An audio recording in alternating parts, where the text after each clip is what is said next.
I met a demon on the Tokyo subway. This story is a retelling of something that happened to me when I was 7 years old. As the years have gone by and I've grown up, I've realized that the story cannot possibly be true, yet I can't shake the feeling that it is. It happened in Tokyo, in the subway station. I was standing with my father when I saw the demon, a monstrously tall and furry creature with leathery black wings and a snout like an anteater. I must have stared at him for close to 10 minutes before he finally spoke, in a soft mutter that was clearly intended for his ears only. "This human is creeping me out," he said. "It almost looks like it's looking right at me."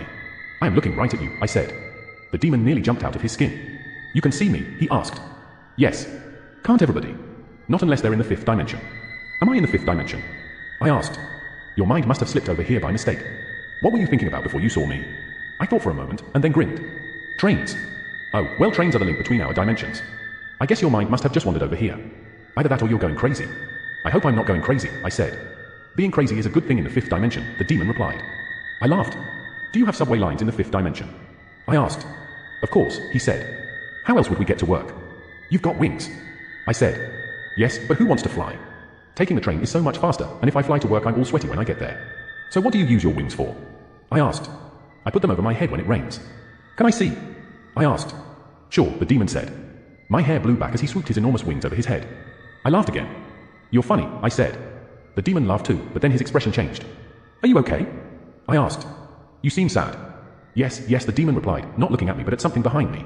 "Say, would you like to see a magic trick?" "Okay." The demon reached up and tugged a big rainbow handkerchief out of his snout. He must have pulled out 20 feet before he ran out. "That's funny."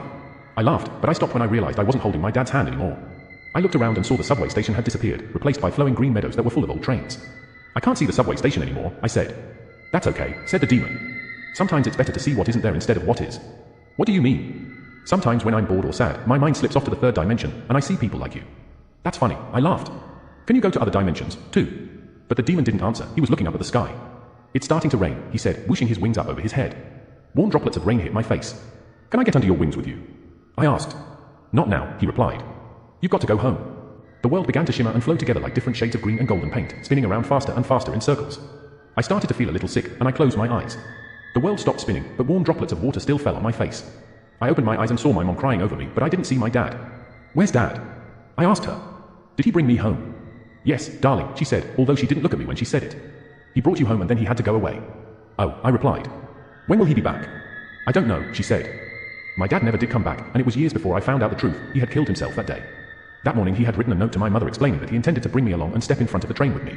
My mother found it when she got home from work and called the police, but it was too late to stop my father. The witnesses say that just before he jumped I pulled away from his hand and ran off, fainting right after. But one of the witnesses, a little boy around my age, said that he saw something take my hand and lead me away from the speeding train. He said it was a monstrously tall and furry creature with leathery black wings and an anteater snout.